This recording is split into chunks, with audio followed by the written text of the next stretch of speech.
Lovely day it is today, blue sky, even though it is a little bit nippy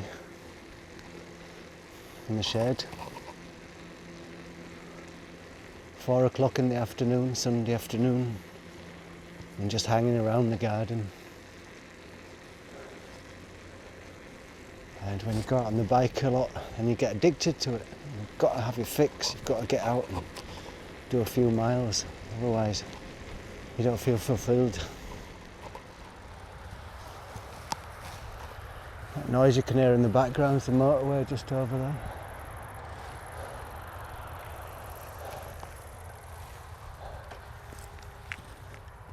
That's where we usually go, up in that forest there. But I did me enough forest riding yesterday. I did 6 hours in the forest yesterday. I still feel a bit shattered from it. But I'm just having a little ride around now to keep the old legs supple. That tree's beautiful there, isn't it?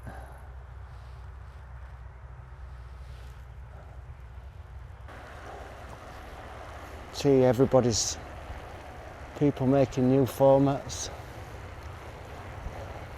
trying to make the videos like the BBC and referring to themselves in the third person, which I always find quite strange in a way. Today Gary Entropy's riding his bike. Today Gary Entropy is riding his bike and talking a load of rubbish. Today Gary Entropy is going to get lost in the forest. Talking in the third person. There must be a reason for it. Maybe to make yourself more detached from the video you're making so you can see it more objectively. I don't know.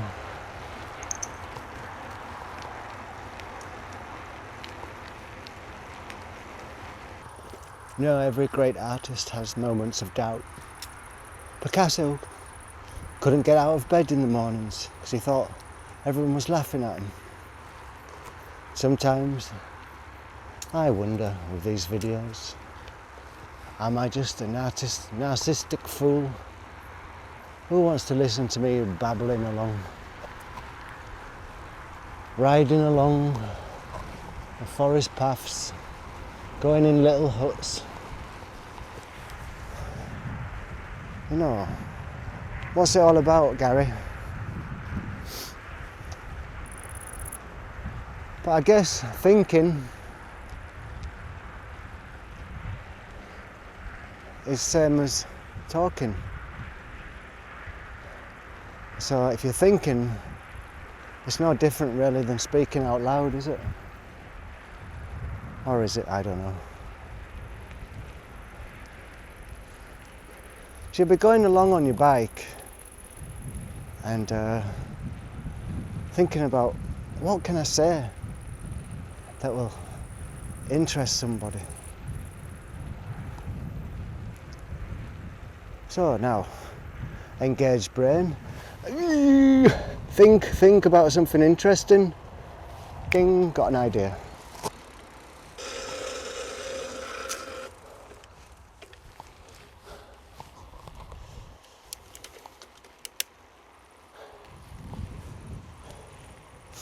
So you've heard me talking about nuclear energy and ranting on about nuclear energy, about how bad it is. But the principle of the thing is wonderful. You know, if we could actually harness that power. According to Einstein, it's E equals mc squared. Every single piece of matter is just a form of energy bundled together.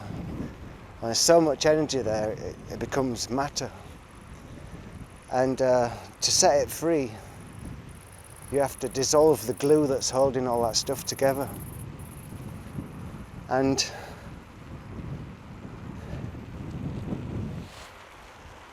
that can be dangerous because it lets primitive forces free, radiation, strong bonds.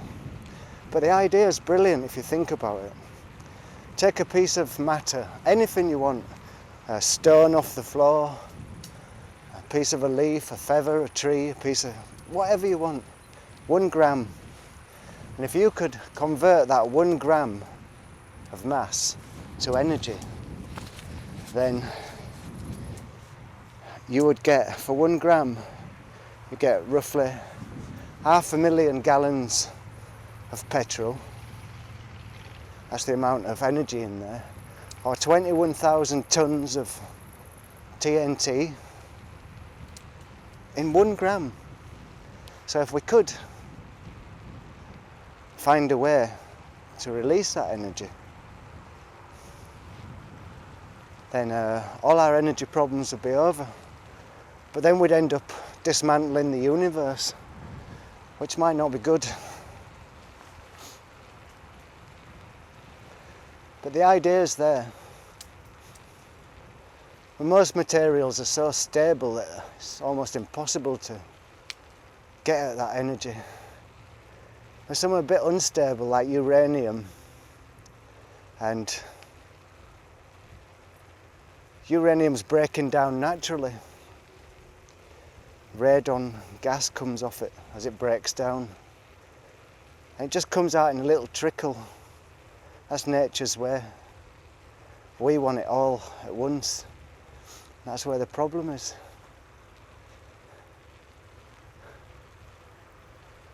Maybe we should start thinking, why do we need all this energy? Some of the premises need looking at again, but that's beyond my little bundle of brains.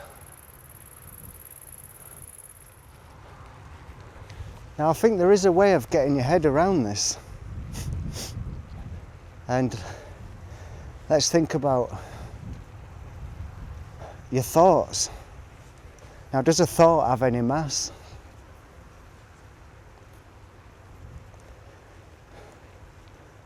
Does a thought have any energy? So maybe thoughts are the way to release this energy, because perhaps a thought is something that's not bound by these rules. And so the only way to get around this problem, this solution, is change our way of thinking about things. If that makes any sense. What would we do with this unlimited energy if we were suddenly able to access it? Sort of brings you around to, the thoughts. What's it all about, Alfie? I said before about thoughts having, do they have energy or do they have weight? So they have a minimal amount of energy. So does that mean if you were able to gather all the thoughts of all the people in the world and put them into one mass, then maybe you'd have 0.5 gram of matter, which is the thoughts of man in general, of mankind. Does it make any sense? Probably not. But it's quite nice of a Sunday afternoon to just toodle along here and just let your mind go and see what comes, because you can only work with simple analogies and just see what happens. I think if we wanted to solve these problems, then we've got to really start thinking completely different to how we think at the moment, and we probably can't do that. But it's a different universe really, because first of all I think you'd have to banish time, because time seems to be something that brains create. If there was no brain to measure the time, would there be any time? And that sort of ties in with the thoughts thing. I kind of feel there's a veil that's quite thin.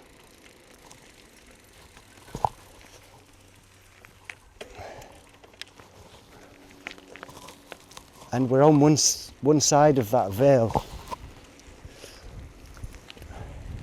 And with a bit of perseverance and really deep, hard thinking, we could penetrate that veil, and that's where we would find a lot of the answers to the questions that we seek.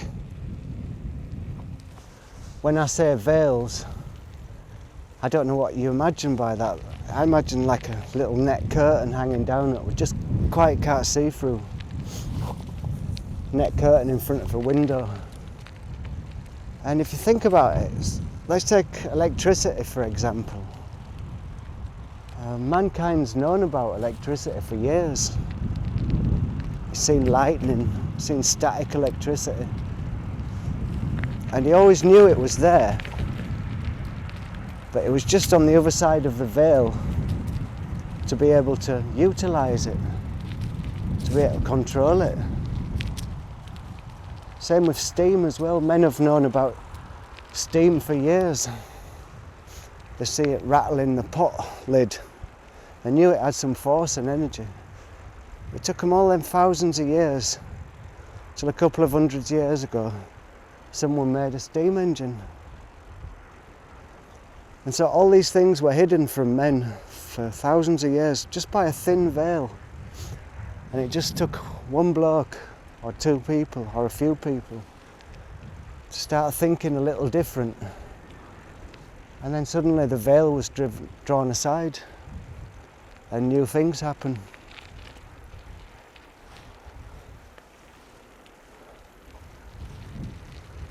New ways of thinking about things.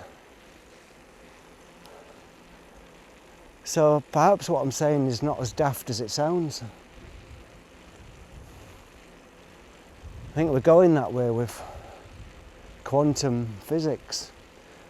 I don't profess to know anything about quantum physics, just what a general layperson knows. But it's a different way of thinking about things. It's not really thinking about things in terms of how material works on this earth.